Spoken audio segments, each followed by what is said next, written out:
Why do businesses exist? To earn profits or to serve a purpose? Now, the conventional view is that businesses exist solely to make profits, but this leads to some concerns that businesses are not serving society, and therefore there's a newer view that businesses should be purpose-driven. However, this view is also controversial because there's a fear that by being purposeful, companies have to sacrifice profits.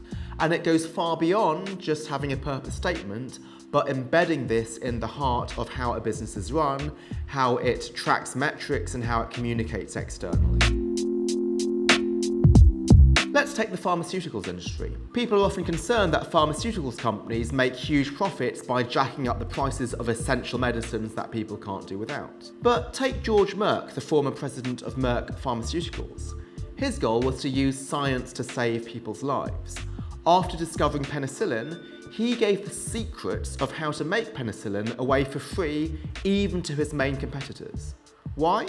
It was the Second World War, and he wanted to make sure that the Allied forces had enough penicillin to go round. As George Merck said, "We try never to forget that medicine is for the people. It is not for the profits. The profits follow, and if we have remembered that, they have never failed to appear."